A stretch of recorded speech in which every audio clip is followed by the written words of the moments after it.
and take it back bí political movement ni ó wá wáyé sí pé àwa ní party and nítorí ṣe wá ń Kwara ọ̀kan kó jẹ́ ọmọ ibì kan kí nǹkan tó lè dáa a rí i pé àwọn tá a jọ wá láti ilé kan náà tó ń jáde fún rep ní House of Assembly ni kò sí ipa kankan tó kó fún wa àfi tọ́kàn láìkì ni pé kí a wá sí ilé wọn ká máa bẹ̀ wọ́n kọ́ máa fún wọn 1,000 2,000 ìyá jẹ́ jẹ́ wá gan ní Kwara State àtúnwá ń bẹ̀rù àtàbá ń bẹ̀rù ní.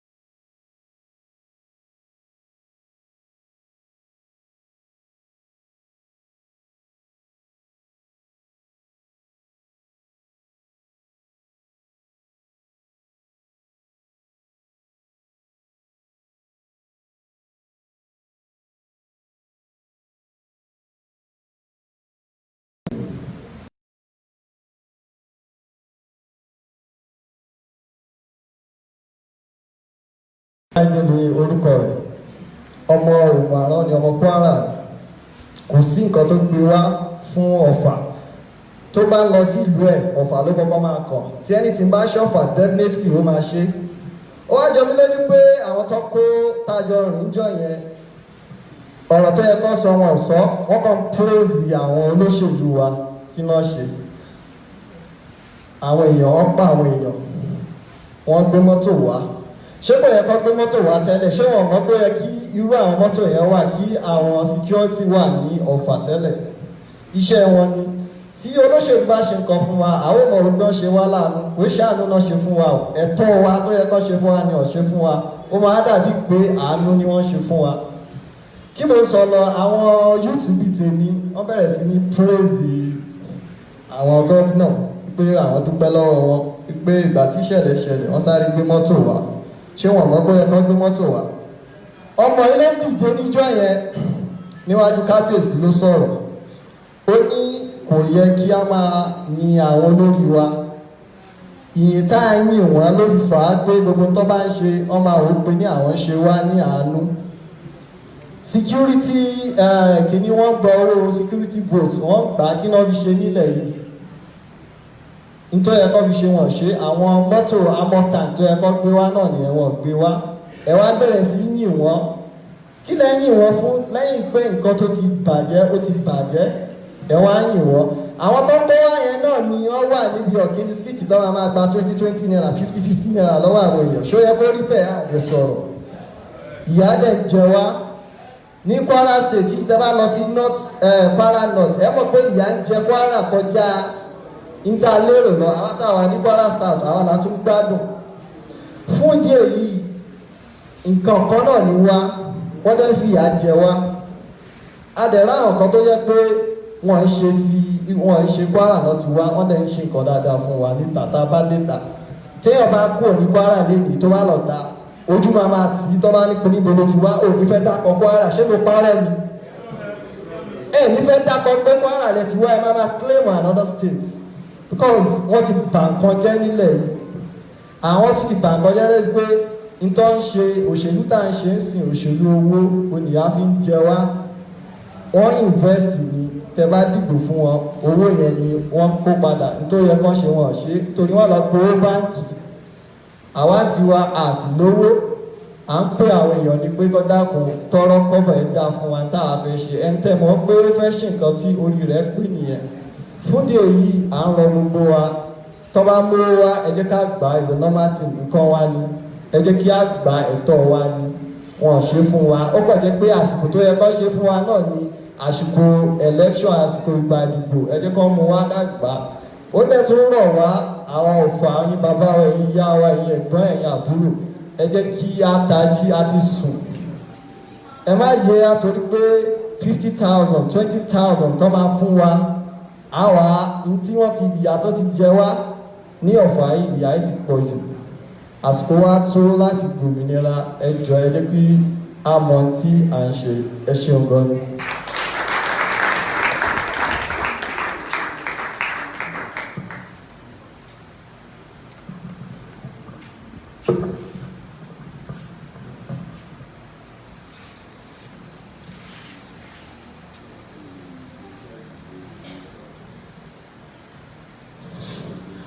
Thank you so much, Ahmed. That was a very good wake-up to our people here in Offa. So I would like to call on Dr. Omoyele for a welcome address.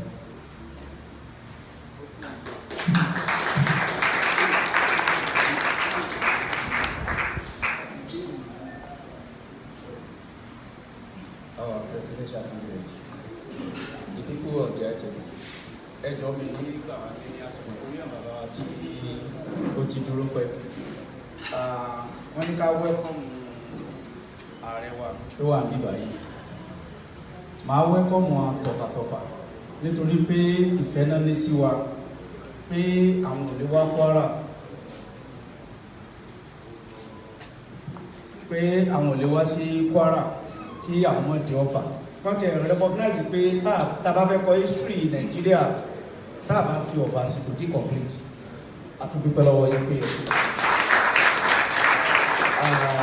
inú wa sì dùn pé a fi tìfẹ́ fi ìfẹ́ a fi gba ẹ̀yin náà ní ààyè ẹ ṣeun ohun tí ẹ̀ ń ṣe sí ọdún sì ní ìbàjẹ́ àtúndúpẹ́ lọ́wọ́ gbogbo ẹ̀yin bàbá wa a kì í kulé a sì kì í káàbọ̀ pé ẹ ṣeun Ọlọ́run ní dùn ní ládàá gbogbo ọmọ yín náà yóò sọ rere o gbogbo àwọn tá ní àníyàn dáadáa láti wẹ́kọ̀mù ààrẹ wa tí ó fẹ́ jẹ adúpẹ́ lọ́wọ́ yín gbogbo èròǹgbà yín síwájú Ọlọ́run mọ̀ sí ẹ dédé ẹ ṣeun ẹ káàbọ̀.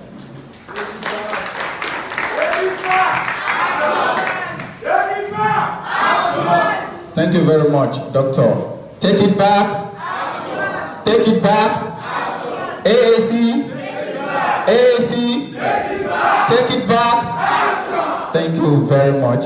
So the next on our program here is the reason we're all here, the reason all of us are gathered here. I'm going to call on our presidential aspirant, Mr. Omoyele Sowore, to give us a short speech. Action.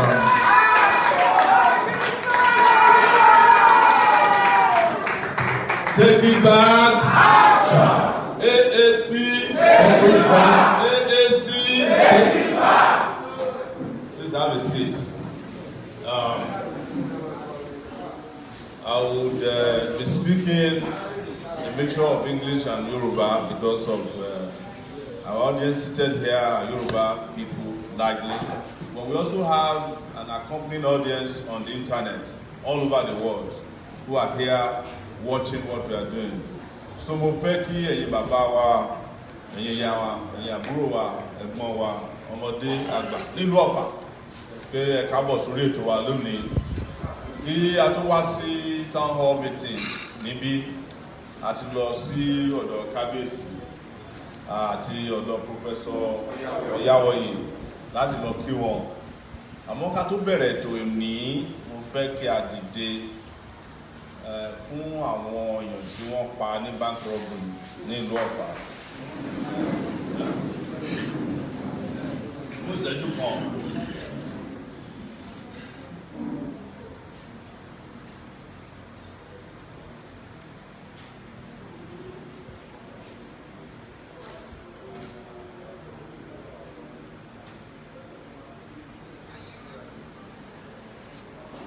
Kí ẹ̀mí gbogbo wọn tí wọ́n pa tí wọ́n má padà lẹ́yìn àwọn tó pa wọ́n.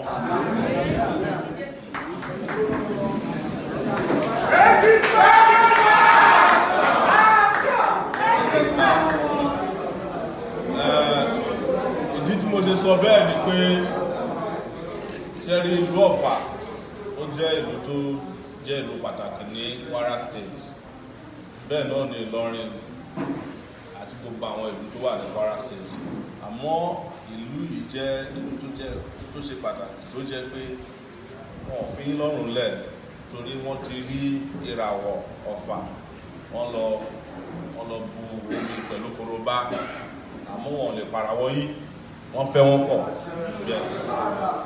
ọkọ̀ táwa ṣe wá síbí lénìí ni pé ìlú Kwara State in general ó jẹ́ ìlú kan nínú Nàìjíríà lónìí tó jẹ́ pé àwọn amúnisìn àbí mo parọ́ àwọn ló wà nídìí ìjọba ìlú Kwara. Àwọn amúnisìn yẹn nígbà tí ọ̀rọ̀ pàrọ̀bì ṣẹlẹ̀ táwọn ọlọ́pàá ṣe investigation títí ọ̀dọ̀ àwọn amúnisìn náà ni investigation tún lọ pé àwọn ni wọ́n ṣiṣẹ́ ibi yẹn. Àwọn míì sọ pé bí wọn ò lè jalè wọ́n ti tó bẹ́ẹ̀ ju ẹni tó ń jalè ẹni tó ti ń jalè láti kékeré tó bá dàgbà kí ló máa di àmọ́bà náà ló máa di. Àwọn ìbọn àdá ọ̀kọ̀ tó ń kó fáwọn ọ̀dọ́ nígbà election owó tí wọ́n kó fún wọn ni wọ́n rí níbi tí wọ́n ti ṣe armed robbery ní Ọ̀fà. Àwa dẹ̀ sọ fún wọn pé the case of armed robbery kò ní statute of limitation, that is pé tí ara yóò bá lè mú wọn sí ọba ọ̀run aṣekíní ọjọ́la. Àmọ́ ìjọba táwa fẹ́ ṣe ìjọba tiwa náà kò ní fi wọ́n lọ́rùn lẹ̀ until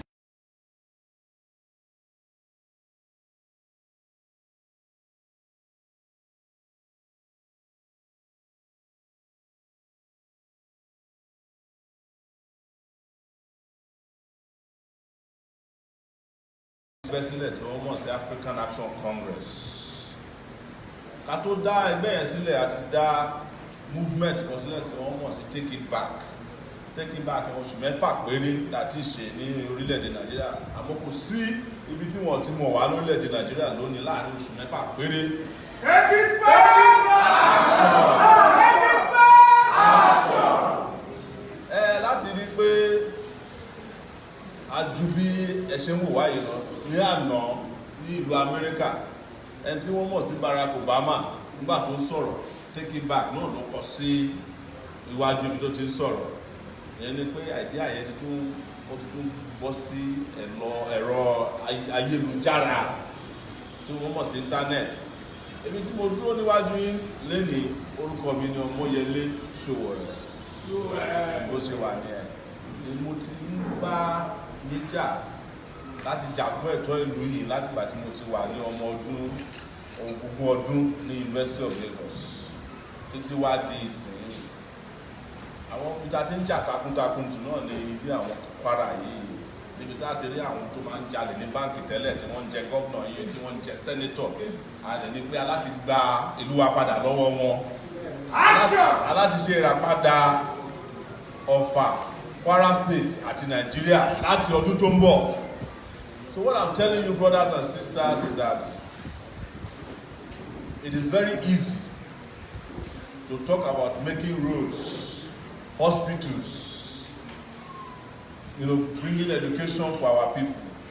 But there's something even more different that we must do. We must start having difficult conversations. Ẹ̀yin bàbá wa dáhùn sọ ni pé a lè sọ fún yín pé a máa fún yín ní ìwòsàn, ilé ìwé ọ̀fẹ́, ọ̀nà. Ìdílé nígbà tá ń bọ̀ láti àjàṣe ìkólé ni ọ̀nà yóò dá ọ. Àwọn tó dẹ̀ kówó ọ̀nà yín jẹ adìyẹ wọn bá lókun ni ara onírò ọkùn ara onírò adìyẹ wọn bó ṣe máa Take It Back. Action!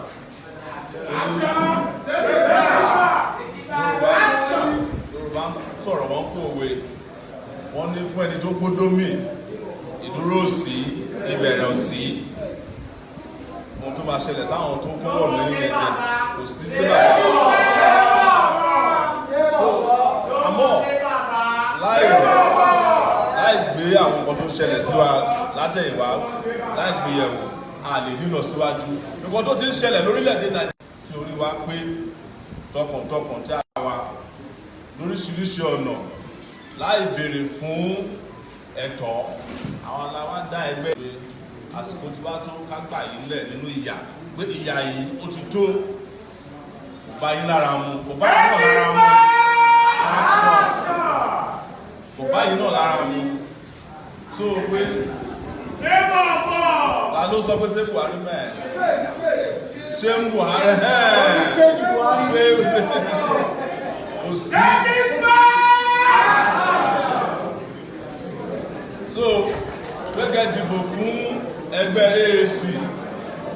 Wọ́n ṣe ààrẹ nìkan ní afẹ́jẹ, àwọn náà fẹ́ jẹ gómìnà Kwara pẹ̀lú AAC, afẹ́jẹ House of Rep, afẹ́jẹ Senator, afẹ́jẹ Local Government Chairman, afẹ́jẹ Councillor.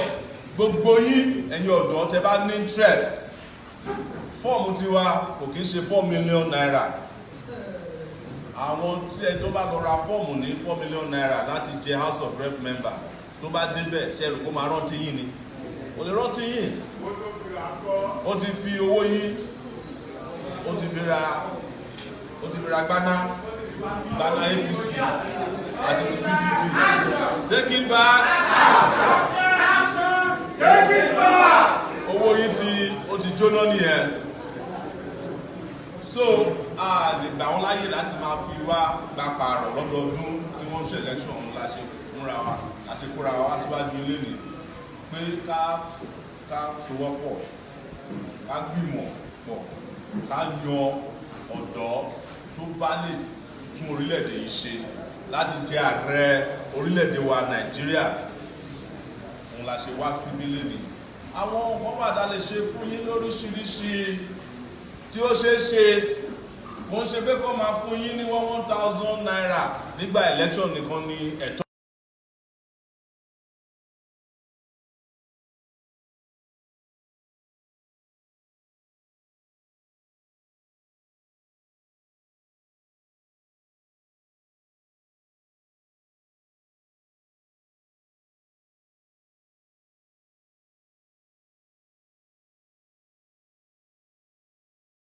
A ní pé ó ṣeé ṣe pé ẹni tí ò mọ̀yàn sí òkè ó lè lọ sílé ìwé nítorí èmi tí mò ń bá yín sọ̀rọ̀ yìí nígbà tí mo ṣe JAMB tí mo lọ sí yunifásitì mi ò mọ̀yàn kankan. Agbárí mi ni mo fi kọ ìdánwò tí mo pass tí mo fi wọ University of Lagos. Bọ̀ lénìí kò sí ẹni tó lè rán ọmọ lọ sílé ìwé láì ṣe pé ó mọ gọ́vnà àbí ó mọ ọba àbí ó mọ general kan síbì kan. Kò tí ẹ̀ wá sí omi mọ́ ta lè mú ká má sọ ta fi ń wẹ̀ lórílẹ̀-èdè yìí náà. Kò síléèwé ibò fáwọn ọmọ kéékèèké, kò síléèwòsàn fáwọn obìnrin tó lóyún àbí èèyàn tó bá ní ìrẹ̀wẹ̀sì. Wọ́n ti bà gbogbo ìlú ìjẹ́, wọ́n ti sọ ilé ọlá, wọ́n ti sọ di ahoro. Wọ́n là wá ṣe ní pé ẹgbẹ́ wa máa ṣe ìgbà padà. Wọ́n la fẹ́ dé tàbá sọ fún ẹ̀yin bàbá wa tó gbọ́ Yorùbá pé tàbá sọ pé ọ̀dọ́ ló lè ṣe é, ẹ máa sọ fún wa pé gbà á padà. Ọ̀dọ́ ló lè ṣe é. Ọ̀dọ́ ló lè ṣe é. Let me switch over to English language again, that we are approaching you from a different angle, brothers and sisters, our elders in the house. Our political party is here to change Nigeria for good forever. And what we are set to do is, number one, not to be afraid of anybody. That all the people that have destroyed this country don't deserve any respect, and we cannot respect them. They belong elsewhere, not in government houses. Anybody who has stolen resources that is meant for the education of our children, the health of our sick,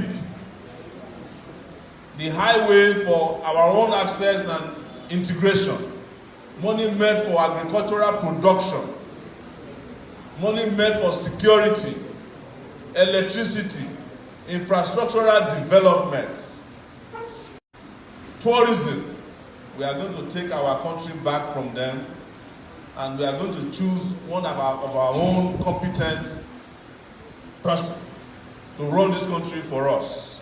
And that is why I have presented myself on behalf of our party. I am aspiring and have not become a candidate yet. But I hope to become the candidate of the AAC to challenge these people, the people that have destroyed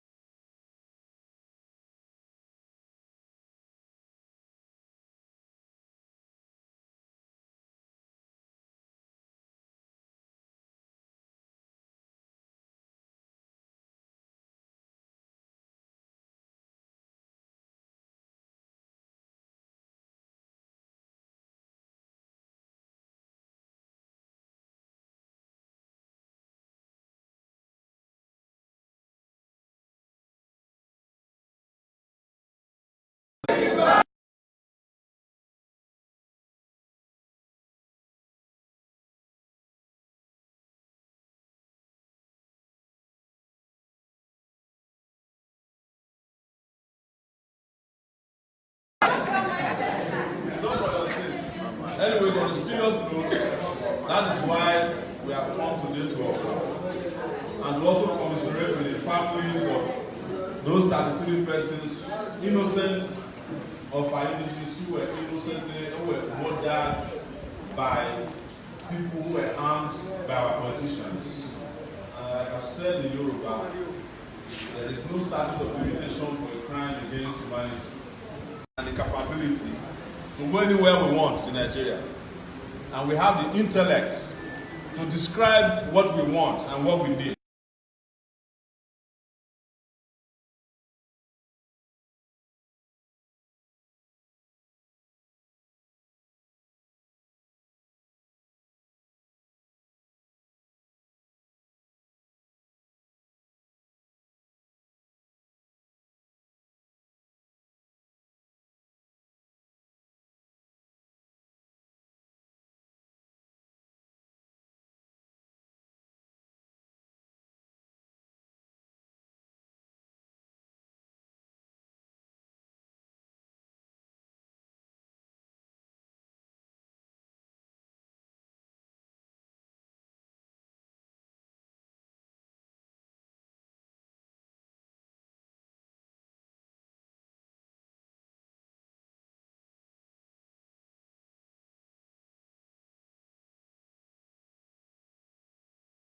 Next year, 2019.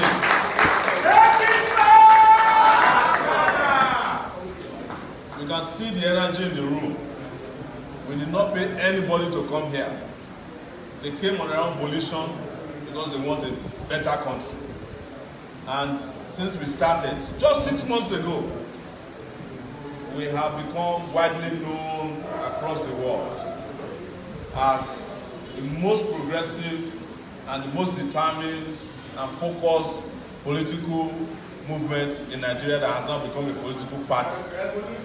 So yes, the revolution has come and it will happen next year. Let me just briefly describe our plan of action to you before they come and lie to you about it. Already they are stealing those ideas. But there's a difference between the originator of an idea or the imitator of an idea. We are the originators and we are very original in content and character. The imitators can only be what they are. Baruch.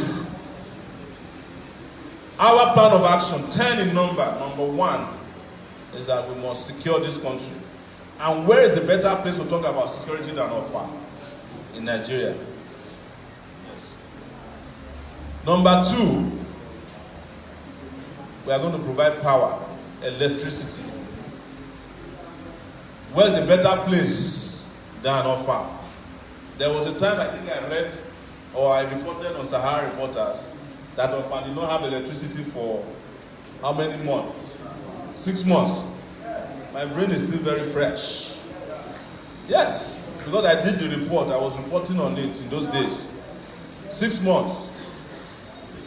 Roads, infrastructure. What better place can you promise it than Ofa? Look at just between Jasel, Epo, and Ofa town. I think it took us about an hour. It should not be more than 20 minutes under normal circumstances. And we promise you, not only will we fix that road, but it will become a dual carriageway when we come to office next year.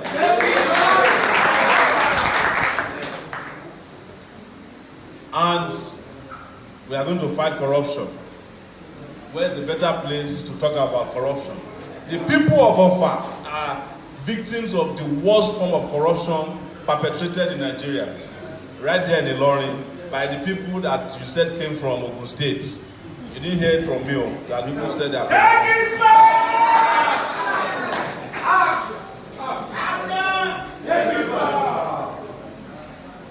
It is very interesting that We also don't have an economy that we should call our own.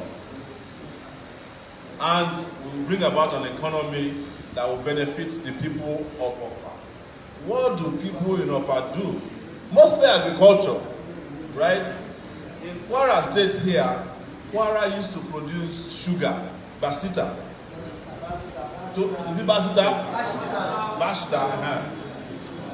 I remember when we were in secondary and primary school, they used to teach us about Basita Sugar Company.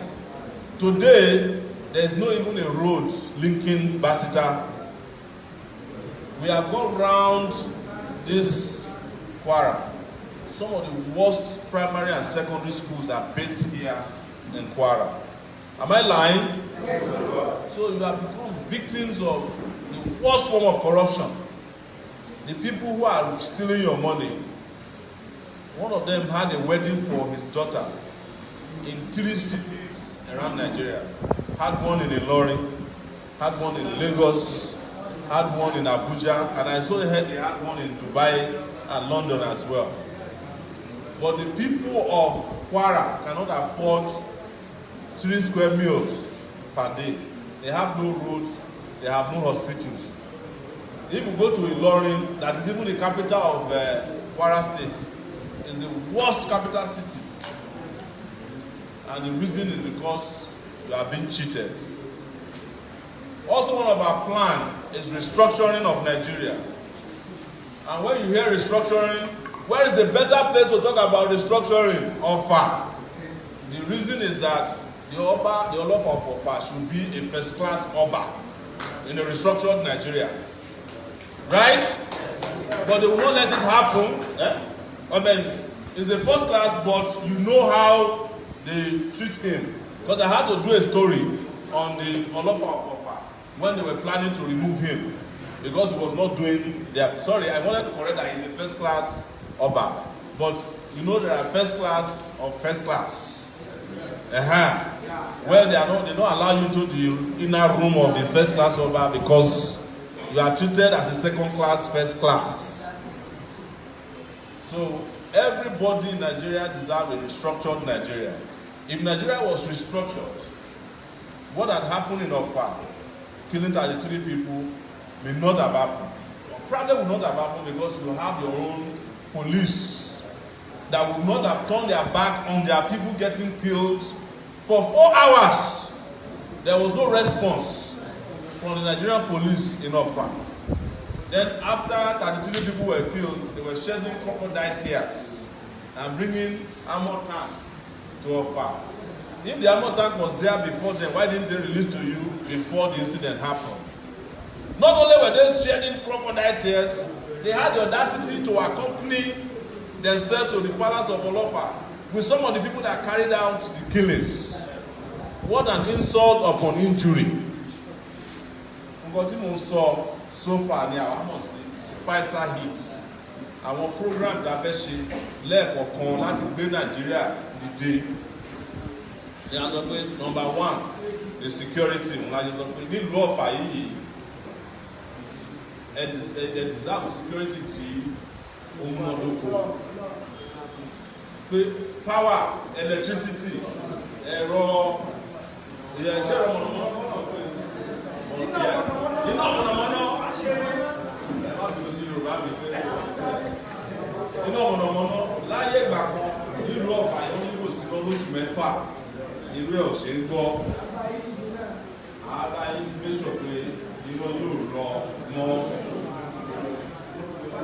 ẹlẹ́ẹ̀kẹta ni a pè ní infrastructure pé àwọn ọ̀nà yín lórí jákujàku tó ń pè ní Nàìjíríà jàgàjàgà àwọn ọ̀nà yẹn kò yẹ kó ju 20 ìṣẹ́jú láti wá láti Àjàṣẹ kò sí Ọ̀fà àwọn iná ọmọ bí ọ̀nà yẹn ṣe rí lélẹ́ẹ̀lẹ́ àwọn ọmọ yín a máa tún gbogbo ẹ̀ ṣe nígbà tí àwọn máa ń bèrè pé mo lè ti máa rówó láti tún àwọn ọ̀nà ìjọba àwọn ibi wọn tí ẹ̀ ń pinnu wọ̀nyí láti ṣe àwọn sọ fún wọn pé àwọn tí ó ń jalè níbo wọn ti ń rówó tí wọ́n ná ti gbogbo Nàìjíríà yìí náà ni wọ́n fi ń ṣe wedding fún ọmọ tí wọ́n ń ṣe wedding ní ìlú mẹ́ta láàrin Nàìjíríà wedding yóò pọ̀ sí 3 billion naira láti ṣe wedding fún ọmọ èèyàn kan ṣé dábàá ní 3 billion naira a lè ṣe ọ̀nà yìí ká ṣe ní dual carriage ìwádé ló jẹ́ pé tí wọ́n bá ti ẹ̀díjú ẹ̀ tó ń wa mọ́tò kò ní kọlù kankan tó máa fi dọ́fà láti lọrin wọ́n kó yín lówó jẹ àwọn nígbàrú ẹ̀ láti ní pé àwa máa mẹ́sọ̀ pé àwọn tó ń jalè lórílẹ̀‐èdè wa wọn ò rójú ráyè gbádùn ara wọn àti ẹ̀dí jẹ́ kán rí owó òun jí ni torí tó bá ti jí owó tán ó máa ń ṣòro láti gbà padà lọ́wọ́ wọn àmọ́ ní ìjọba táwa fẹ́ dálẹ̀ lọ́dún tó ń bọ̀ wọn ò ní rí wa lówó jí gbogbo àwọn tó jẹ́ pé wọn ò níṣẹ́ lọ́wọ́ èmi wà tó pèrè ní dókítọ̀ ògúnyàn lábẹ́rẹ́ rí ọgbọ́n fi dókítọ̀ yẹn decorate ní dókítọ̀ olè ni wọ́n tán wà ń Kwara yìí àwa máa mẹ́sọ̀ pé wọn padà wá mú yín lẹ́rú mọ́ ní Kwara àwọn fake doctor doctor of robbery lẹ́ ń pè wọ́n sí ìyẹn làwa wá láti jà fún so àwọn ètò tí a ní àwọn ètò yẹn náà wà ní pé kí a ní ìwòsàn ọ̀fẹ́ fún àwọn ọmọ kéékèèké àwọn aboyún àti ẹ̀yin àgbàlagbà a ní ètò láti tún ọrọ̀ ajé Nàìjíríà ṣe tó jẹ́ pé irú ìlú Ọ̀fà yìí tó jẹ́ pé àwọn ọ̀pọ̀lọpọ̀ àwọn wa ló ń ṣe àgbẹ̀ amúroko kí ẹ máa rí small loans ní o èyí tá máa kówó fún gómìnà tó fi ń ra Prado jeep àwa ra tractor fún yín lọ́tún lósì ẹni tó bá fẹ́ máa ṣàgbẹ̀ kó máa ṣàgbẹ̀ lọ ká lè máa gbé gbogbo action and iléèwé ó ṣe pàtàkì ó ṣe kókó ọ̀pọ̀lọpọ̀ àwọn ọmọ wa tí wọ́n ṣe lékiri sí ìmínú wọn ò rí àyè láti lọ síléèwé èyí tó lọ síléèwé kò ríṣẹ́ àmọ́ irú ẹ̀rọ mọ̀nàmọ́ná tí a fẹ́ dá sílẹ̀ yẹn lára wọn ni pé kí a fi oòrùn tẹ́ ń wò yìí wọ́n lè máa fi ṣe ẹ̀rọ mọ̀nàmọ́ná iná mọ̀nàmọ́ná ìyẹn náà pè ní solar energy ó pọ̀ lọ́dọ̀ wa nígbà yìí ìyẹn tó lásán ó tó láti máa power gbogbo àwọn ìlú tó wà lágbègbè yìí ó dẹ̀ máa pèsè iṣẹ́ fáwọn tó fẹ́ ṣe àti àwọn tó ń wá ọ̀nà láti ríná láti máa ṣe iṣẹ́ tó bá ṣe iṣẹ́ yẹn wá lè gba ọ̀pọ̀lọpọ̀ àwọn ọ̀nà síṣẹ́ fúnra wọn táwọn pè ní small businesses gbogbo yẹn agbárí wa gbogbo ọ̀rọ̀ tí mo sọ yìí ṣe níwèé wájú mi ni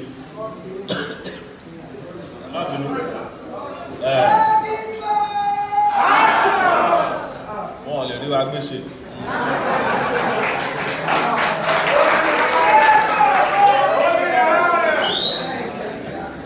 wọn lè mú alóhùn lọ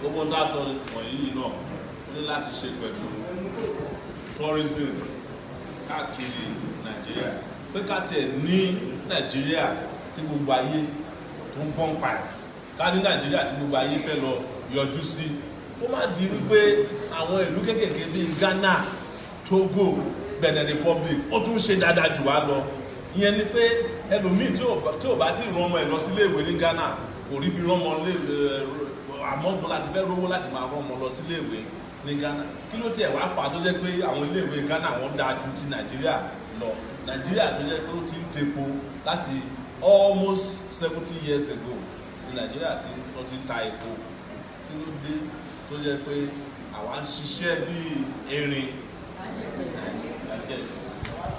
ìyẹn àwa là ń fún un láyé jẹ o àwa tá a jókòó sí bíbá yìí àtàwọn tí ó gbọ́ tí wọn ò wá àwa là ń fún wọn láyé jẹ torí tó bá jẹ́ pé àwọn tó ń mú wa lẹ́rú ló wà nínú họ́ọ̀lù léde níṣe ni họ́ọ̀lù máa kún lọ bìtì kan àmọ́ tí wọ́n bá ti win election tó ṣe máa ń rí wọn ni wọ́n sá lọ mọ́ yín lọ́wọ́ tẹ̀ ó tún di ọdún mẹ́rin wọ́n tó padà wá ìyẹn la ṣe ní pé ká wá fi ọ̀rọ̀ jómi tó rọ ọ̀rọ̀ nínú họ́ọ̀lù yìí léde a fẹ́ kí ẹ̀yin tẹ ní ìbéèrè kẹ́ béèrè ìbéèrè lọ́wọ́ wa àti àwọn ọ̀nà wa ẹ ṣeun púpọ̀ pé ẹ wá action take it back so moderator so we'll take questions please if they can limit to just one question per person and go straight to the question we appreciate it because of time thank you very much.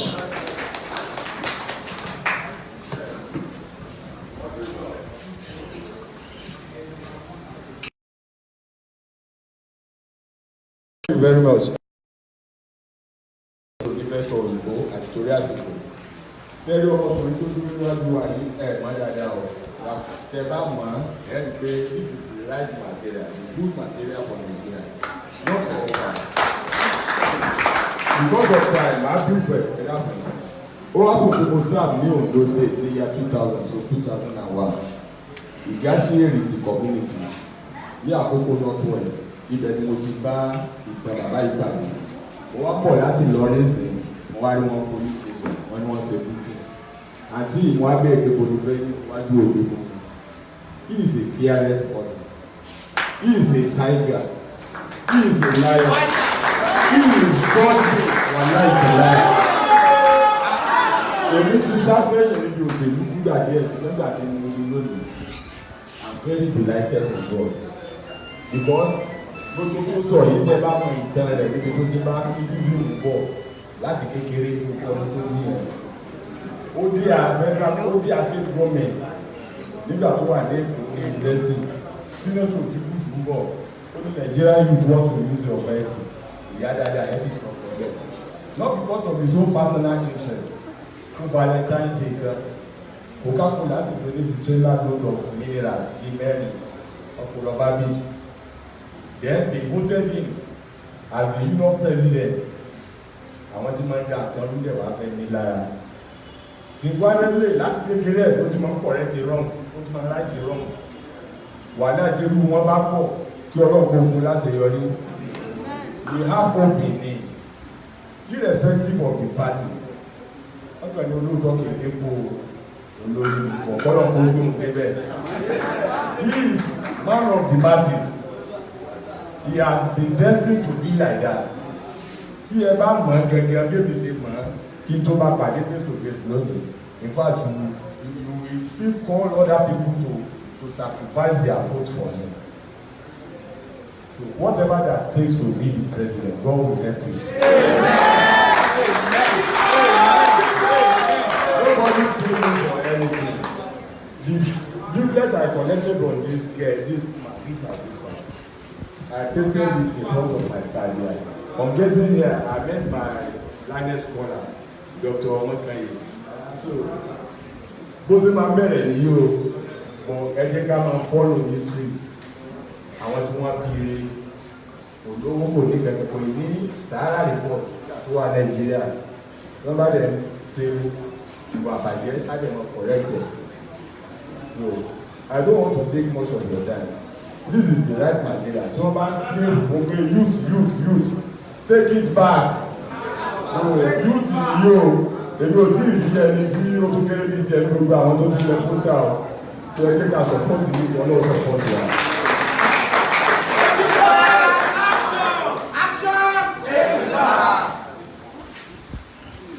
The greatest, upon the greatest, above the greatest, Nigeria lead o. I'm the greatest dàgbà. Ètò àti Gébú kòkò. Àti kúlẹ̀kọ̀. Àti kúlẹ̀kọ̀. Àti kúlẹ̀kọ̀ kòkà. Àti kúlẹ̀kọ̀. Àti kúlẹ̀kọ̀. Àti kúlẹ̀kọ̀. Àti kúlẹ̀kọ̀. Àti kúlẹ̀kọ̀ fà. Would you swear together the presidential candidates, people of Gaitodu, my brothers and brothers, the Talakawas, and we Merunos, all protocols are duly observed. Sir, I'm very happy that you are calling it. But sir, there are still some issues. I used to say with my colleagues, majority of some intelligent youths in which I expected to be in this program, they are not yet to be formed. Some people like Yoruba, sir, as you say, you are taking back in this Yoruba. We àwọn bí wàá fẹ́ lọ́wọ́ ìgbọ́ akẹ̀wá ni èèmọ̀ fọ̀ pé ká máa parọ́ ká máa fi nǹkan.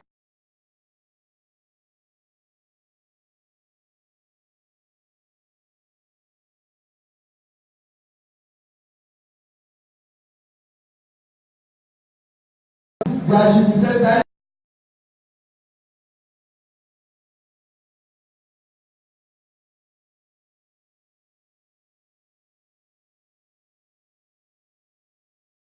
Many of them are not good.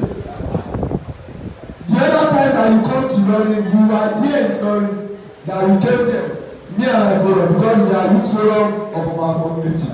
Keisha and youth forum because we do serve my national president of our student union president is on seat. Many of our student union that are supposed to be here, they are not here. And not only that, if you do the program and you believe you've already spoken to our community, which is not so. In the learning side, I can tell you that majority of those that come to learn, they are all students.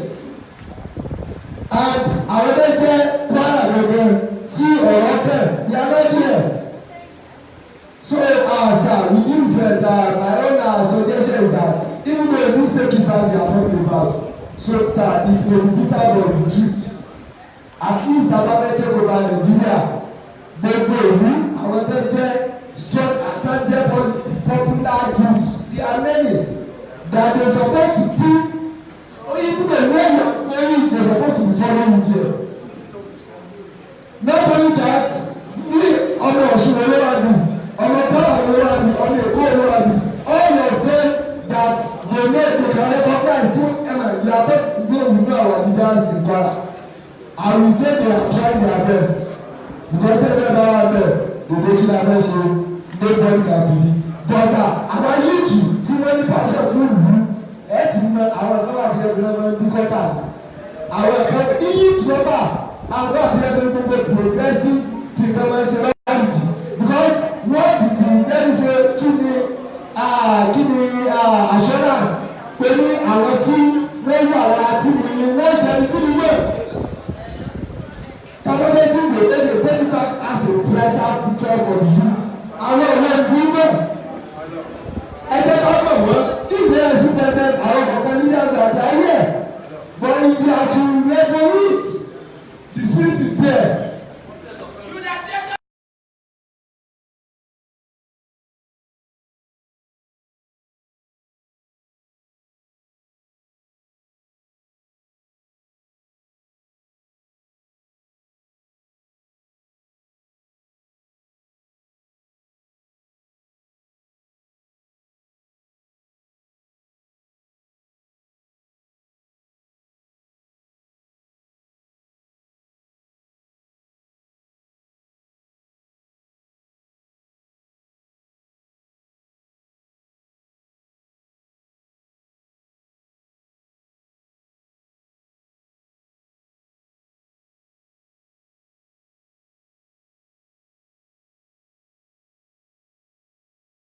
The product is mainly Nigerian technology.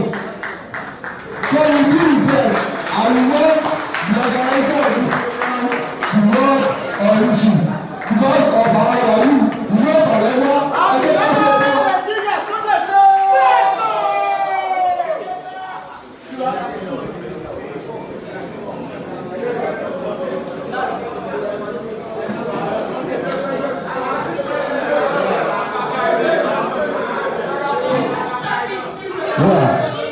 Torí àwọn adájọ́ wa tó wà nígbà ẹsẹ̀ ṣá ẹkú àgbáyọ̀ but Mr. President question tó mi fẹ́ bí ṣé ẹgbẹ́ ṣó ti wà well registered ẹgbẹ́ tó wà well registered because mo fẹ́ kí kinní kan yé yín pé àwọn náà ń sọ̀pọ́tì àwọn tí wọ́n ń dìfẹ́ǹdì àwọn amúrọ̀gbà àwọn náà wọ́n tún wá máa fẹ́ sọ̀rọ̀ tí ó máa mú orí wa dàbí nǹkan bíbà yìí so àwa sì jẹ́ pé lórí pé ẹgbẹ́ yìí tó ti wà rẹ́gísítà tó ẹgbẹ́ lò tó ti wà rẹ́gísítà tí ẹ ṣe pé yóò tún di lọ́la ẹ tún ní pátì kan ní ká tún máa lọ àwa tí àwa àfọlóyún take it back. Thank you very much. Most of the comments about suggestions on how to make this better. Take it back. African Action Congress is registered and has been announced by INEC among the 23 newly registered political parties in Nigeria. So Take It Back is the movement, and the movement does not need to be registered. It is registered in our minds and hearts.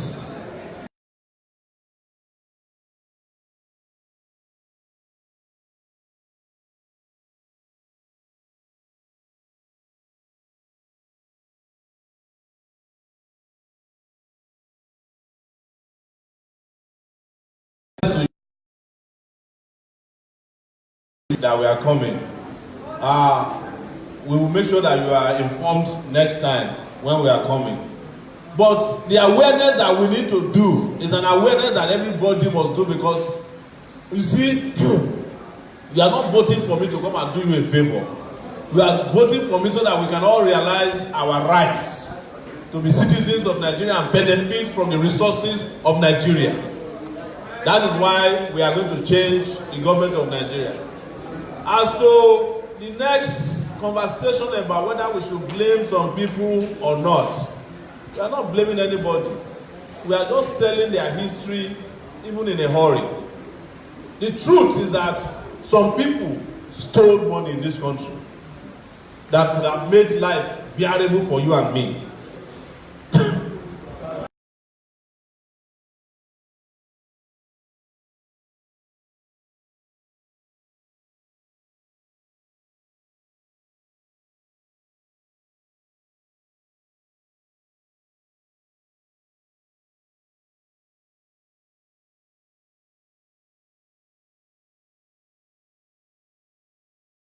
Where people had political connections. Am I lying? No. So if we are telling that, I don't think we are doing anything bad. We are just saying that we don't want this to repeat itself again in our lifetime. We don't want people to die in our farm needlessly by people who have political connections. So let us all unite, my brother. When you believe in this movement, you believe in our agenda, you believe and you have conscience in what we are doing, and your conscience is that we must continue to do what is right, please create the awareness. Even if you hear that we are going to be somewhere 5 minutes before the time, mobilize whomever you can mobilize. Just like our brother who spoke before you said he met somebody at the police station, and they said, who is inside the police station? Because there was a little commotion at the police station when we were entering the police station. The reason we went to the police station was that we were visiting the scene of a robbery. And they said the police station was the first scene that was attacked. Even the DPO of the police station was very receptive of our messages. Even though he didn't want to be on record, he said, look, we are here to ensure that there's peace and security in our farm. Whatever you can do to help, we'll do it. So please don't get upset with us, brother. Be excited that our generation is bold enough to step to the front, because we have always been following people. And those of you who might have been following politicians before now, either by design or to nowhere. That is why we want to advise that those of us who might be following some politicians, please, let's stop following them. I'm aware that as we are here, they have been making calls from, even when we were in the palace, yes. They were calling that they heard that boy is in our farm. Don't go and hear him talk, because they are afraid of ideas. We are aware.